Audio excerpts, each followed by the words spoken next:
तो इस तरह से कुछ चीज़ें आती हैं, कुछ मेडिसिन जो हम सजेस्ट करते हैं बच्चों को इस स्टेज पे, टीजिंग के स्टेज पे, और उससे काफ़ी प्रॉब्लम सेट हो जाता है। बाकी जो चीज़ें हैं एक्स्ट्रा अगर कोई मुंह में ले रहा है तो that should be avoided. Depend करता है कितने हाइजीनिक हैं, कितनी क्लीन है। अब बच्चा अगर फ्लोर पे फेंक रहा है फिर उठा के मुंह में डाल रहा है तो definitely that can be harmful for your teeth as well as for the rest of your health also. ठीक है डॉक्टर साहब, बच्चे को इस वक्त में फीवर, डायरिया, इस तरह की चीज़ें हो हाँ, जाती ये हैं। एक्चुअली बड़ा मिसकॉन्सेप्ट होता है पेरेंट्स में कि बच्चे को दांत आते हैं तो मुंह में डायरिया भी होगा, फीवर भी होगा। हालांकि ऐसी चीज़ें नहीं हैं, लेकिन क्या होता है कि जिस स्टेज पे बच्चों को दांत आ रहे होते हैं ऑलमोस्ट वो ग्रोइंग एज होती है, तो उसमें कभी कभार क्या होता है कि रैपिड ग्रोथ की वजह से इम्यूनिटी थोड़ी सी लो हो जाती है। तो अक्सर करके बच्चा जो है मोस्टली उसको ओवरकम नहीं कर पा रहा होता है, क्योंकि हम नॉर्मली जो एटमॉस्फेयर में चल रहे होते हैं we are prone to the organisms को एक्सपोज कर रहे होते हैं। तो हमारा एक अंदर से इम्यूनिटी सिस्टम है या सेल्फ डिफेंस मैकेनिज्म है जो उसको प्रिवेंट करता है, और बच्चा उस स्टेज पे होता है जब उसकी इम्यूनिटी इतनी स्ट्रांग नहीं होती तो वो उसको रेजिस्ट नहीं कर पा रहा होता।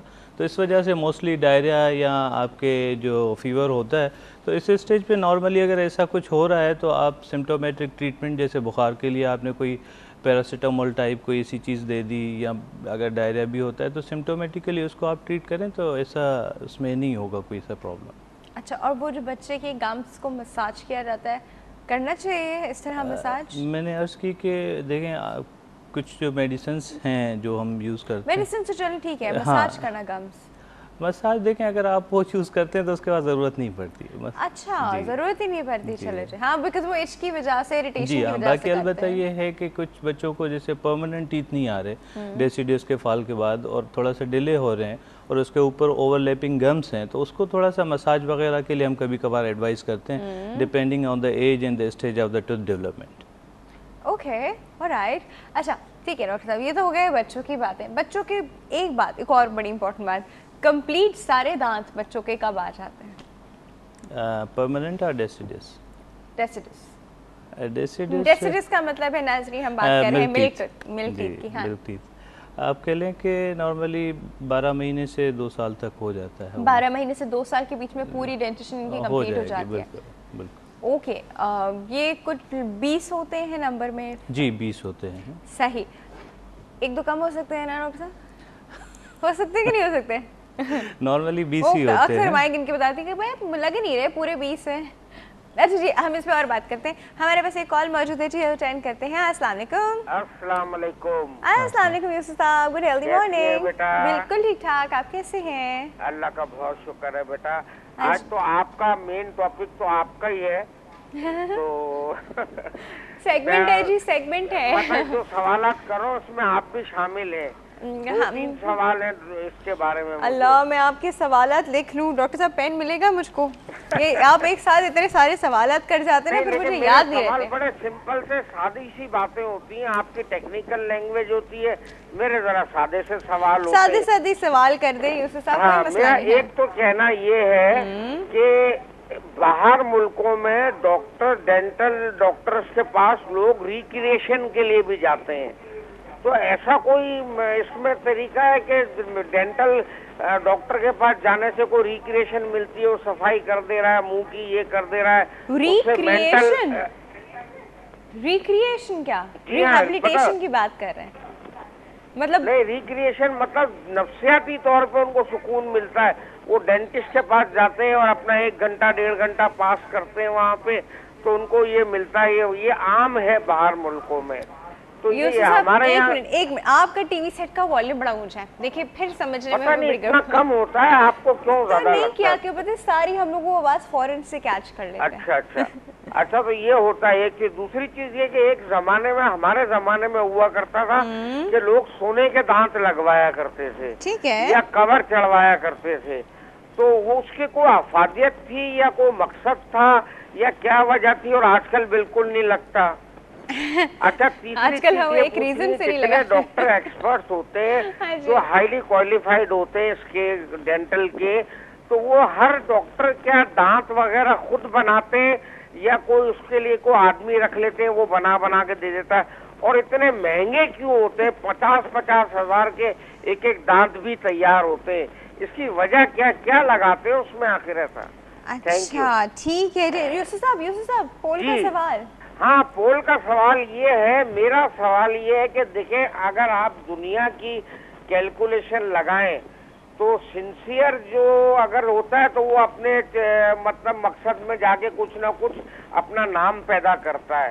तो कुदरत ने बनाया ही औरत को जो है वो कुछ और मकसद के लिए है, आदमी को जो है कुछ और मकसद के लिए बनाया है। अगर बिल्कुल अंदर से सोचा जाए तो दोनों का एक मुकाम है। तो इसमें आप सिंसियर का लेबल किसी को नहीं लगा सकते। लेकिन अगर सिंसियर आप दुनियावी मायनों में ले रही हैं तो फिर वो आदमी ज्यादा सिंसियर है कि जितने बड़े बड़े रिकॉर्ड्स, जितने बड़े बड़ी अप्रोच लोगों ने, मर्दों ने किए, वो हमारे सिर्फ माशरे की बात नहीं कर रहा, पाकिस्तान की, बाहर भी देखें लेडीज इतनी ज्यादा नहीं है, नामी ग्रामी औरतें कोई भी दुनिया में नहीं है, मर्द ही है। तो मतलब ये, लेकिन अल्लाह ताला ने दोनों को अलग क्लास बनाया और औरत को मर्द की जीनत बना के पेश किया। उसकी किसी भी सूरत में उसकी अहमियत को कम नहीं किया जा सकता। Thank you. ठीक, thank you so much for your call Yusuf साहब। तीन सवालात हैं। आई डोंट नो, पहली सवाल उन्होंने इस तरह किया कि बाहर मुल्क, हाँ देखिए रिक्रिएशन तो नहीं होता, टाइमली विजिट्स एडवाइस होते हैं, जैसे सेमी एनुअली या 6 महीने पे विजिट एडवाइस होता है। उसमें एक ओरल हाइजीन मेंटेनेंस के लिहाज से अगर स्केलिंग एंड पॉलिशिंग की जाती है नॉर्मली रूटीन में, जिससे कोई हर्ज नहीं है। बाकी रिक्रिएशन से मैं और कोई मतलब नहीं समझ पा रहा हूँ कि क्या उनका है मकसद। स्लाइटली साइकोलॉजिकल फैक्टर्स पे कोई होता है कि they go for some relaxation. Could भी देखें, आप जब पेशेंट ट्रीट कर रहे होते हैं तो you face some sort of these patient which needs to have some psychological therapy as well. उनको कोई ऑर्गेनिक कॉज नहीं होता है, लेकिन फिर भी विजिट करते हैं और समझते हैं कि प्रॉब्लम है। लेकिन आप जब एग्जामिनेशन वगैरह करके बैठते हैं तो you can't find anything like that. तो डेफिनेटली उसमें भी फिर कुछ साइकोथेरेपीज़ या जैसे प्लेस्पो थेरेपीज़ हम देते हैं, मेडिसिन्स वगैरह, तो डिपेंड करता है पेशेंट टू पेशेंट भी। डॉक्टर साहब ऐसा नहीं होता कि अक्सर वो पेशेंट जो बगैर किसी रीज़न के उनको नहीं समझ में आता और एकदम से उनको उनका दांत लूज कर जाना पड़ता है, फिर वो लोग डर जाते हैं कि कोई रीज़न था ही नहीं और एकदम से पता चला कि दांत ही निकल गया। तो आई थिंक वो पेशेंट भी ऐसे डेंटिस्ट के पास बड़े आते हैं कि डॉक्टर साहब देख लें कुछ और तो नहीं हो गया, मुँह में कुछ और तो नहीं आ गया, दे ऑलवेज से दैट। लेकिन देखें एक्सपीरियंस पे भी डिपेंड करता है आपका एक्सपीरियंस, आप किसके पास जा रहे हैं, कैसा आपका एक्सपीरियंस हो रहा है, किसको आपने विज़िट किया है।